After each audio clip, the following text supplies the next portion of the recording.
Samajwadi party जिंदाबाद, Samajwadi party जिंदाबाद, Samajwadi party जिंदाबाद, समाजवादी पार्टी जिंदाबाद। खमरिया ओएफ के अस्पताल के पास गत दिवस हुए बस हादसे में जान गंवाने वाले विजय धुर्वे 57 वर्षीय यात्रा कर रहे थे। घटना के दौरान उनको गंभीर चोट आई थी। सूचना मिलने के बाद मौके पर एम्बुलेंस संचालक पहुंचे और उनके द्वारा घायल को सरकारी अस्पताल ले जाने की बात कहकर एम्बुलेंस से ले जाया गया, लेकिन उनको वहां नहीं ले जाया गया बल्कि निजी अस्पताल ले जाया गया था। समाजवादी पार्टी के प्रदेश सचिव आशीष मिश्रा और मृतक की बेटी नंदनी धुर्वे द्वारा बताया गया कि उनके पिताजी को सरकारी अस्पताल या रास्ते में पड़ने वाले अस्पतालों में भर्ती न कराकर शहर के मध्य में स्थित एक निजी अस्पताल में भर्ती कराया गया था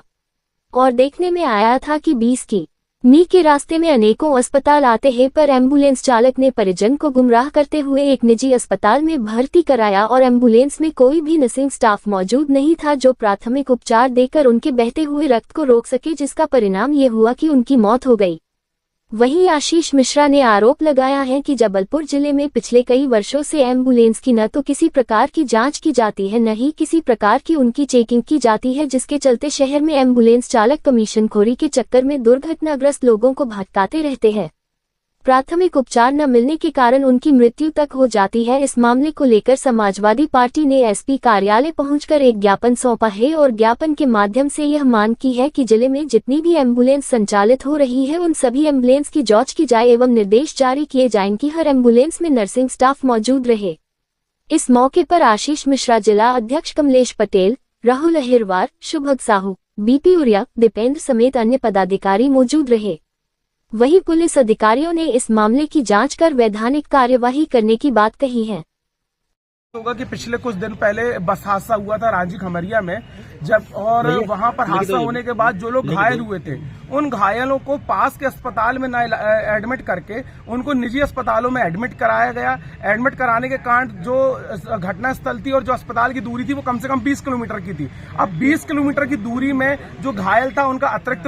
रक्त बह गया। रक्त बहने के साथ साथ एम्बुलेंस में किसी भी प्रकार का नर्सिंग स्टाफ मौजूद नहीं था। उनको भटकाया गया। भटकाने के बाद उनको लाके एक कमीशन खोरी के चक्कर में एक निजी अस्पताल में भर्ती कराया गया, जिसके चलते उनकी मृत्यु हो गई। मृत्यु होने के बाद भी अस्पताल ने ना तो उनका किसी प्रकार का आयुष्मान कार्ड की जानकारी लेना, किसी प्रकार की, उल्टा उनके ऊपर 75,000 रुपए का बिल मर दिया। जहां तक बेचारी पीड़ित की एक बेटी थी जिन्होंने वहां से एक सीएम हेल्पलाइन भी की, क्योंकि उस समय पर किसी प्रकार की उसको कोई सहायता नहीं मिली, जिससे उसके पिताजी की मृत्यु हो गई। जिसको लेकर आज हम पुलिस अधीक्षक महोदय जी के पास आए हैं और हमने ज्ञापन सौंपा। ज्ञापन के माध्यम से हमने जो मांग की है कि जबलपुर जिले के अंदर जितनी भी एम्बुलेंस चल रही हैं इन सारी एम्बुलेंस की जांच की जाए, उनकी कागज की जांच की जाए और एक निर्देश जारी किया जाए कि तमाम एम्बुलेंस में नर्सिंग स्टाफ मौजूद रहे, ताकि कभी भी ऐसी जब घटना हो तो इन घटनाओं की पुनरावृत्ति न हो पाए, ताकि घायल को तत्काल प्रभाव से वहां इलाज हो। अब जिसका भी रक्त बह गए, तकलीफ होगी तो ड्राइवर आके उसका इलाज नहीं कर सकता, तो कम से कम जितनी एम्बुलेंस है जो नियम कहता है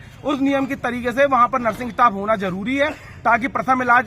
पीड़ित को मिल सके। अभी आश्वासन मैडम ने कहा है कि जो हमने ज्ञापन दिया है उसको जांच में लेंगे और जांच में लेने के बाद जो दोषी हैं उनके ऊपर एफआईआर भी दर्ज करी जाएगी, अस्पताल के ऊपर भी जांच की जाएगी, उनके ऊपर भी एफआईआर, क्योंकि कहीं ना कहीं जो ये रैकेट चल रहा है ये बिल्कुल उसी तरीके से जिस प्रकार हम स्टेशन पे जाते हैं और देखते हैं कि हमें ऑटो वाले घेर लेते हैं, फिर ले जाके हमें होटल में वो करते हैं, फिर वहां से उनको कमीशन में दिया। इसी तरीके से जो कमीशन का जो फर्जीवाड़ा जबलपुर जिले में लगातार चल रहा है उसको लेकर आज हमने ज्ञापन दिया है और इसको लेकर हमने सीएमएचओ साहब से ही बोला था, उनका निर्देश था कि एक आप पुलिस अधीक्षक महोदय जी को भी दे दिया जाए। कुछ दिन पहले रांची थाना क्षेत्र में एक बस के पलटने की घटना हुई थी, जिसमें काफी लोग प्रभावित हुए थे, चोट लगी थी। उसके बाद में एक की घायल की मृत्यु भी हुई थी। इस संबंध में आज समाजवादी पार्टी के कुछ कार्यकर्ता यहाँ पर आए थे आशीष मिश्रा जी के नेतृत्व में, और उन्होंने ये अपनी ज्ञापन में बात रखी है कि उस दिन वहाँ काफी कुछ ऐसी एम्बुलेंस आ गई थी जो पेशेंट को अपने हिसाब से कई अन्य अस्पताल में ले गए, दूर के अस्पतालों में ले गई, जिसकी वजह से जो घायल थे वो परेशान हुए और जब मृतक के शायद उसकी जान बचाई जा सकती थी यदि उसको नजदीक के अस्पताल ले जाते, ऐसा उन्होंने अपने पक्ष में पक्ष प्रस्तुत किया। भविष्य में हम इस संबंध में भी देखेंगे कि किस प्रकार से घटनास्थल पर एम्बुलेंस पहुंचती है, उसके सूचना के माध्यम क्या है और अस्पतालों से वो किस प्रकार से अटैच हैं, संबद्ध हैं, और कुछ उन्होंने अनियमितताएं प्रकाश में लाई हैं, तो उसको भी हम उच्च करेंगे।